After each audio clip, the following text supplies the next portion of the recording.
Listening to your goals and dreams is our top priority at West Tennessee Bank. Benefit from our more than 100 years of experience and visit our Henderson branch today. West Tennessee Bank, focused on you. West Tennessee Bank is a division of Decatur County Bank, equal housing lender, member FDIC. First item on the agenda are the minutes. Is there any correction or amendments to the minutes?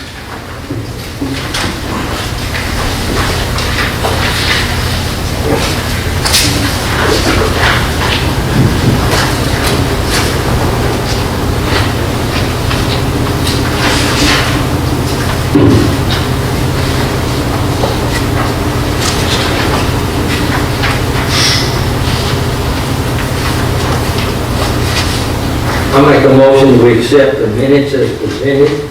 I have a motion to approve the minutes as presented. Do I have a second? Second. I have a second. All those in favor signify by aye. Aye. All opposed signify by no. Motion carries. Next item on the agenda are accounts. There's no vote required. If you have any question on any of our bills, please give us the page and the line number.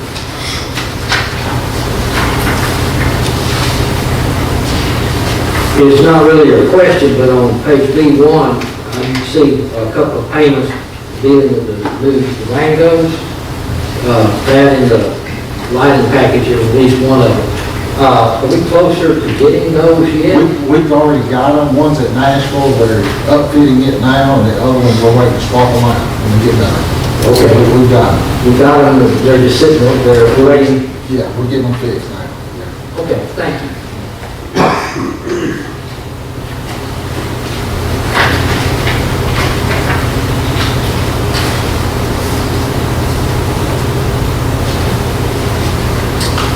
Okay, are there any other questions on the count?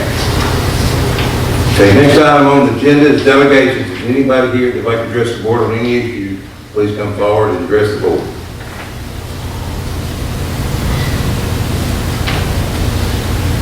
Okay, next item is item D, consider resolution approving the 2020 Chester County multi-jurisdictional hazardous mitigation plan. Jim? Every 5 years or so, the county is required to pass a hazardous mitigation plan. This is a requirement of FEMA in order to receive any hazard type pay or monies for any disaster. Johnny Ferris and along with several of our employees worked on a committee to draft this document. It's long. I sent you all a copy. I think it's about 108 pages long. There was a couple of questions asked about it, and one, I think, was a date that was a little confusing, and I spoke to Johnny about that.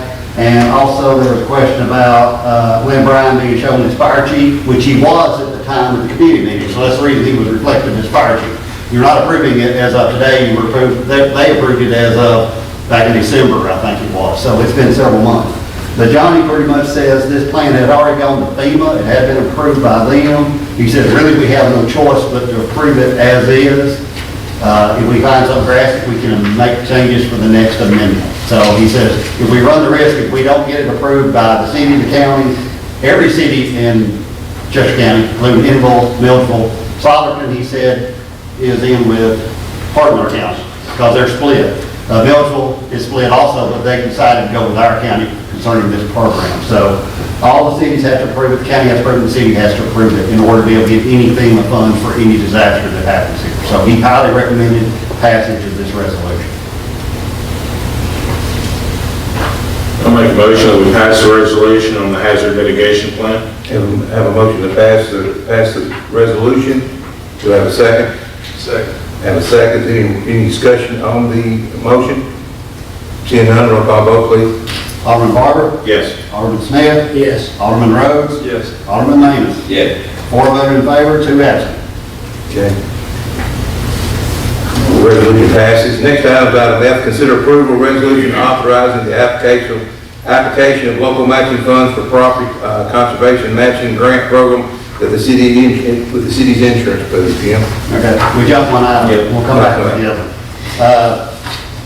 Each year, there is a couple of grants that come through our insurance carrier, PE Partners, used to be the TML Risk Management Pool. We did submit for one earlier concerning safety partners is what they call it, and we did recently receive approval for that, which we're were used for some barricades and vests for employees, etc. That has to be used for employee safety. This one is property conservation. It is for programs that affect your property coverage that you have with them and properties you have covered with their insurance. Last year we used this grant and applied for cameras at the city park. I think we got 4,000. Now the total project cost almost 10. So we had to cover the matching. We actually have a couple ideas here, and the mayor felt like it'd be good to get y'all's input. Last year at this time, when we talked about cameras for the city park, we thought this year we might apply for cameras, surveillance cameras at the city maintenance building. And so that was one project that might be considered, is to have cameras for social security at the maintenance building. Sits back off the road by itself. We have had a few little things happen out there. I think the impound yard through the years have had a couple things that got broke into, but we're not having any major problems there. Something else that comes into play, there was a discussion and one line item was security fencing, which the Record Drive building that's now the utility department's fixing to put up security fencing around that property. So that is a second one. So really we're going to have to make a decision which project to apply for. So we're here to ask your opinion. The security fencing is going to be done anyway. The maximum amount of grant, I think, for the size of our city, what we pay is $4,000. And I don't know what the estimates are on the fence down there around Record Drive, but I'm sure it's well over $10,000. Yeah, so, you know, it's not going to cover, but it's just a portion. It is a 50-50 grant, so you're going to have to spend at least $8,000 in order to get the full. So, and the other option would be is to do surveillance cameras there at the maintenance building, which are going to be roughly, probably, I'm guessing, $7,000 to $9,000 out there, depending on how many cameras we put up and things like that. But that would cover the maintenance building, the impound yard, and the dog pound. So I'll leave that to y'all's discretion and have input here on what we need to apply for. This is a time deadline thing, so I need to get the approval done, get the estimates on what we're going to spend, and get that on in within the next week or so. I'll just throw out my 2 cents on this. Of the two, we're going to have to do the security fencing anyway. So it'd be nice to have the cameras, and maybe the next cycle that comes around that we can apply for this, that's what we use. But we have a current need of fencing. My recommendation would be to do the fencing this time. I have no problem with that. Darryl, is that okay with you? It will delay just a little bit, because we got to make the application, and I know there's a 60 days before we'll know. So, and we will have to have a couple bids on those, or at least quotes anyway, from a couple vendors to submit with the application. So, We were going to try to use the same company we normally use for fencing. So, yeah, but we'll have to have more than one quote, because we're over $10,000, I think, so we're going to actually have to be more bids, actually. So we'll have to try to get those bids in right away in order to actually be able to submit this grant, for the grant, for that. We'll make it work if that's what we're going after. I always like it when we get a grant to pay for something we're going to buy anyway. I agree. And the cameras don't have to be done, whereas the fence really does have to be done, so. Any other comment from the board? Entertain a motion. I would make the motion that we approve the resolution that's in our packets. That's for the fencing? Well, it's for, I think it just, The resolution doesn't actually state, Say which but one, but that's I'm what going to put in you- the minutes that. I have a motion to approve the resolution. Do I have a second? Second. I have a second. Any discussion on the motion? Seeing none, roll call vote. Alderman Barber? Yes. Alderman Smith? yes. Alderman Rhodes? Yes. Alderman Mays? Yes. All voted in favor, 2 absent. Resolution passes. Okay, I'll go back up to item B, the one I accidentally skipped. It's consider a quote to install drainage tiles and lines at the city park. I think if y'all know, with the area across the ditch, the water table has gone up there, and we have not been able to use that area for the last few years because the water is so wet right there in the middle. It's a big area. Since we took over the spot, built the splash pad and everything else, we're trying to find more room for the soccer. And so this was something we brought in, and I'll let Jim explain kind of how that works. That's a little bit more in his area there. Okay, I'm not an expert on drain tile, but I think we all know probably the principles. These are mainly 1,000 feet of 4-inch drain tile, 40 feet of 3-inch drain tile. He gave us 2 quotes. One, bedding the thing in wash rock, which I highly recommend. It's a waste of time if you don't. For $6,000 without the wash rocks, $3,500. I highly recommend if we're going to do this project to use the wash rocks. Basically, we'll be putting fill tile to drain that wet area back over to the main ditch that goes through the city park. I think you met with him, I think Carter did, out there at the park, and I think he explained it maybe in a little more detail to y'all, but that's basically what we're talking about. This money is not in the city park budget, so there will need to be a transfer from capital outlay to the park in order to pay for this project. If y'all want to go ahead and do this. I think here it is, we're almost winter time. We're going to get in there pretty quick. I don't know what he said as far as timeline to get in there, but it'd be better if we get it done this fall instead of having to wait and try to do it in spring, because it's normally. That'll make it, at least it'll make it playable before the summer. Maybe. When they start. The area is somewhat dry now. Yeah. But if he get on in there, we'll be okay. We talked about doing this when we realized we weren't really going to be utilizing the soccer fields this fall, that we ought to do it. So, And Mayor tried multiple times to get this gentleman to come and give us details and the estimate. He just now got to do it. Got to us.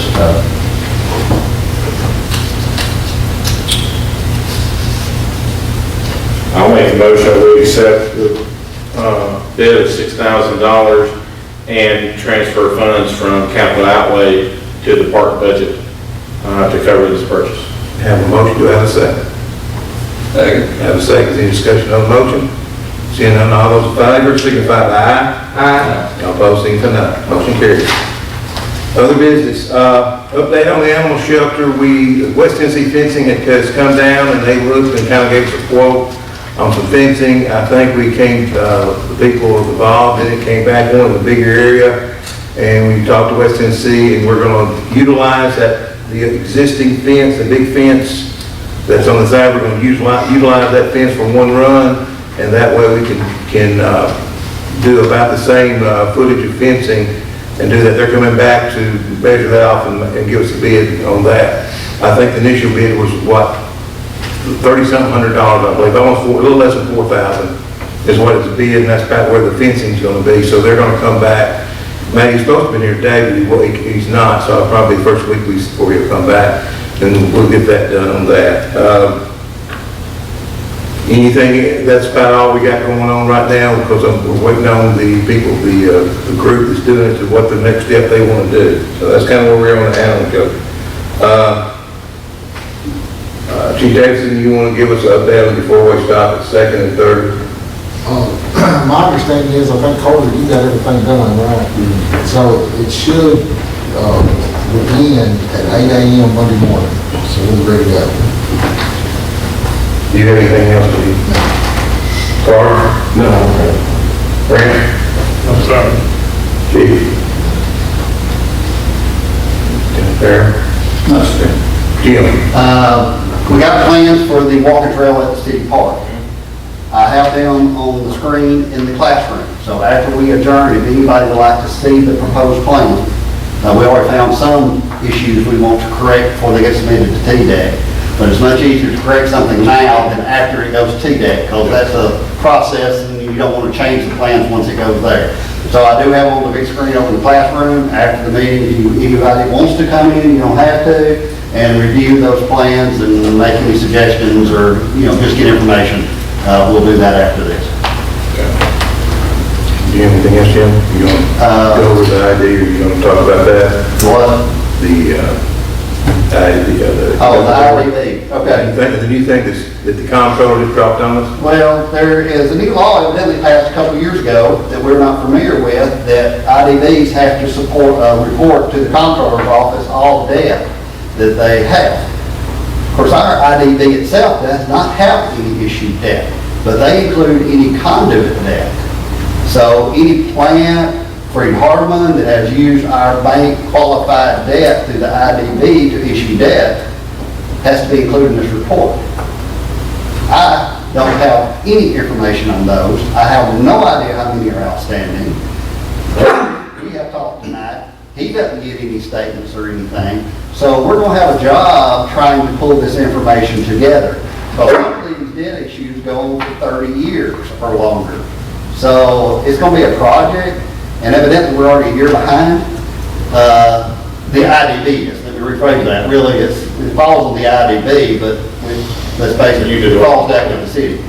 So that is something we're going to be working on and trying to figure out a way to get that done. It may include, we may have to hire an accountant to help us pull that information together. But we're just preliminary, just starting with it. We really don't know, but we are, just to let you know, that is going on. I knew there was something out there related to debt of the IDB. I didn't realize that the conduit debt was included. But I got a phone call from one of the members of the comptroller's office and said, hey, by the way, you haven't filed this report for last year or this year, either one. And so, he said, really, he called trying to find the contact information for whoever's in charge of the IDB. So it fell on my desk. So that's just me.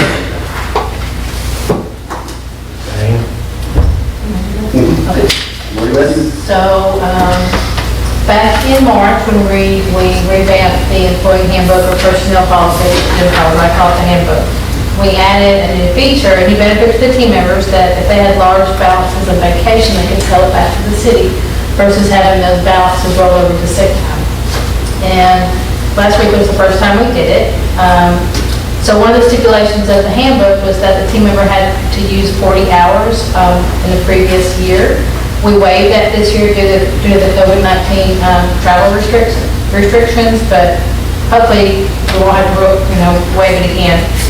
And an employee is only allowed to sell up to 80 hours in the budget year, so anybody who sold their max last week cannot sell again until October of the following year. So with all that being said, we had 16 employees that opted to sell vacation. It was a total of 1,096 hours that were sold back to the city for a total amount, gross amount of $25,514.08. 12 of the 16 team members sold their full 80 hours, and then we had 14 members that sold less than the max.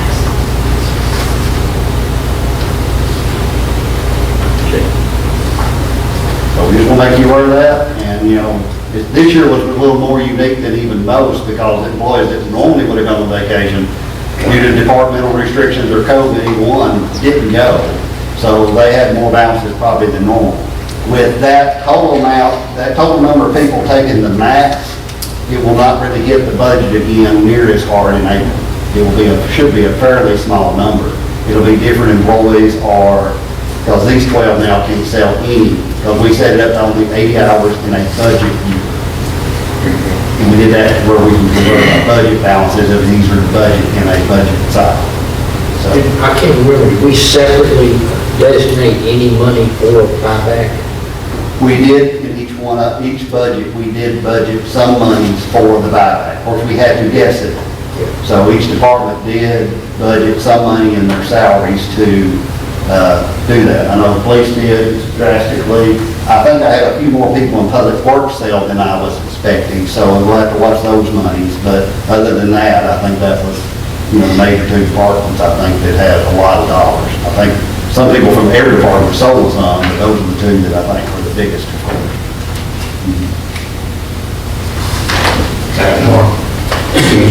I had a couple of things real quick.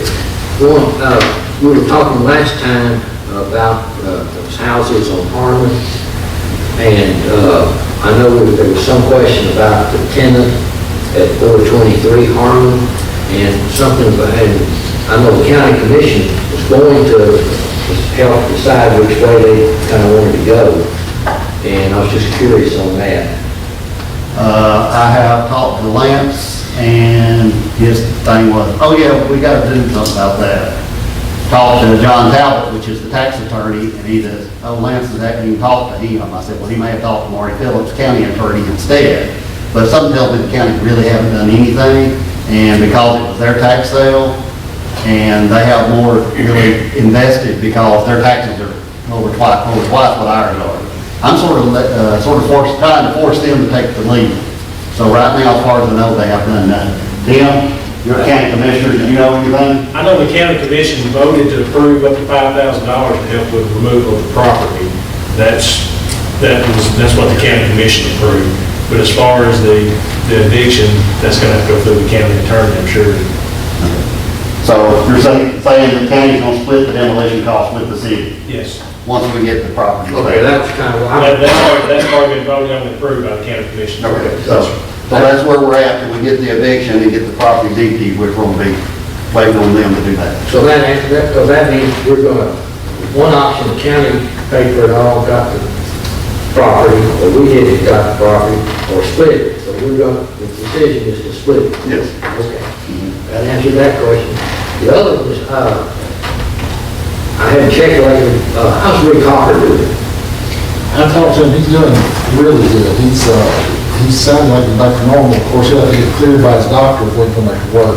So we're waiting on that next doctor's appointment. He's really improved. That's all.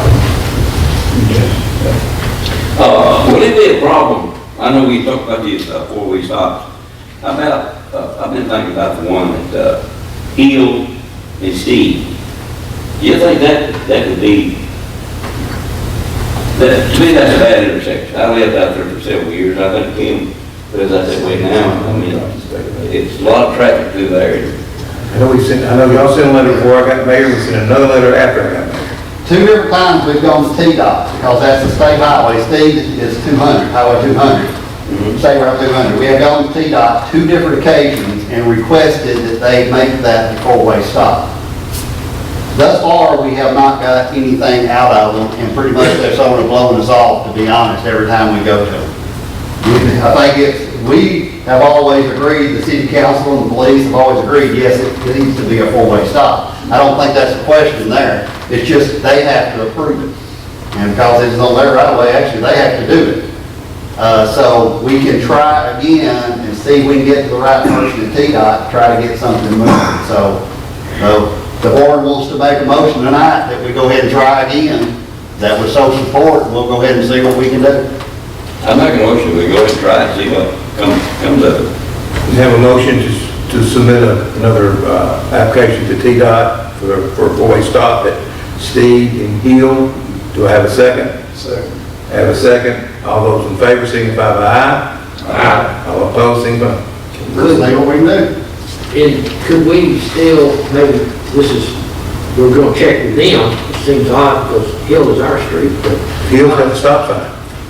No. Steve's got the stop sign. Steve's got the stop sign, but we can But it's turn their right. intersection. It's their intersection. because It's their it's their intersection. road. But I would be, the police department did a great study on Third and Will the state do a study? Yes, they will do their own study. They will do their own study. we don't need to do I think the, they will, won't they, count? They will, yes. If they And I don't remember the consider. details the last time they rejected it, or I can't tell you right offhand. I'll probably do some research. and It's dig not out. an issue, we can do it if you want. Yeah, I remember when I was on the city council, and we just couldn't, when we built Steve, off of the Y, the state highway turned there at 4, Yeah. and then turned back at Hill, and then went back up and turned around. And we thought it was a no-brainer letting them have Steve, and we had to work on that to get them to take Steve as their highway and let us have Hill back, Hill and 4 back. Yeah. There was another injury crash there this week. well, if they're gonna do their own study and. I don't know how detailed it would be, and then, do they have to accept it first, or how does that go? Normally what they'll do is whoever makes that decision will put it up for the study. And once they do the study, then they'll make a determination based on traffic counts. The thing that kind of baffles me is, we're not asking them to stop Steve, because Steve stopped now. Yeah. We're asking them to stop our street, Hill. And I could see the debate if we asked them to stop a highway. Yeah. They're always stopping it. Sometimes the state's funny, depends on politics and getting to the right person sometimes. So we'll just try to figure They that don't out. mind to do a study if that's what you want, it's just hanging a box, basically.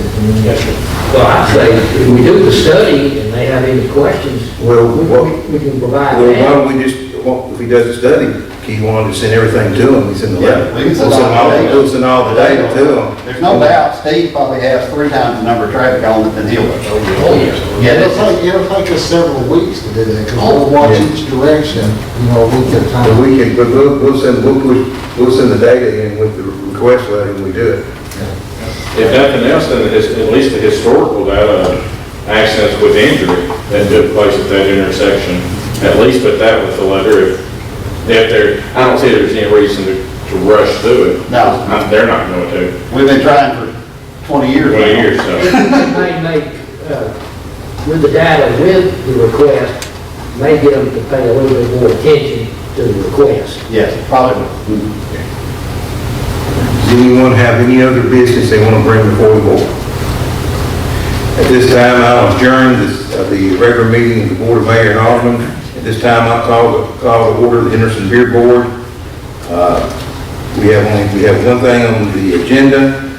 It's permit holder and business of Robert and Samantha Allen doing business at Oakland Marathon, having an employee that sold alcohol beverage to a minor. And I think I'll let Chief go over the. We periodically do checks with with an undercover. We use somebody that's under the age of 21 and send them around, and we did 10 businesses that night, and he had an employee. She was charged in general sessions with selling to underage child that went through the drive-through, selling alcohol.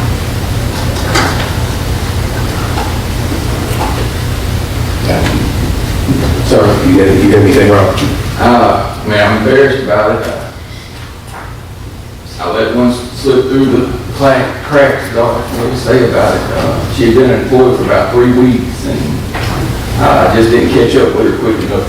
Hopefully she did not actually sell to a minor. Reason y'all were doing the check, y'all were just doing Well, the check. we do random checks 2 or 3 times a year. I hope she didn't actually sell to a minor, but she was fired immediately, and I mean, I'll that's really all I can say. I'll do better. Jim, you want to go over the, so how do we?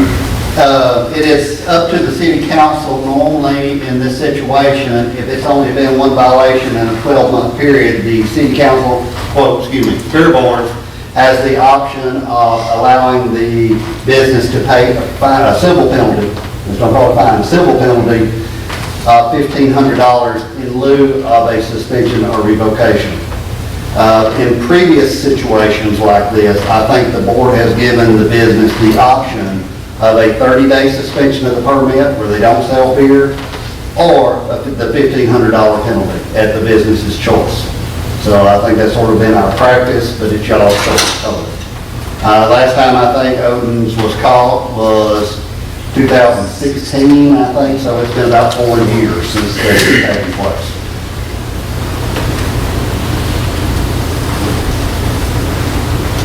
I know that you do whatever you do the best, trying to make sure this doesn't happen. You don't want it to happen at either of your locations. And I would be in favor, since it's been 4 years, giving you the option of either taking the 30-day suspension or paying the $1,500 civil penalty. And I'll put that in the form of a motion. Do I have a second? Second. Do I have any discussion on that motion? Seeing none, all those in favor signify by aye. All opposed, no. So you just give it to Jim and let Jim know what you're going to do. Mark? Yes, sir, I'll be by there tomorrow. Thank you, Rob. Get you. Thank you, Rob. All right, is there anything else that needs to come from the beer board? If not, we'll entertain them. Does anybody else have anything they'd like to address on concerning the beer board? Okay, if not, I'll entertain a motion to adjourn, then we'll go to the classroom and Jim can show you the drawings for the extension of the walking trail to the park. So we're adjourned.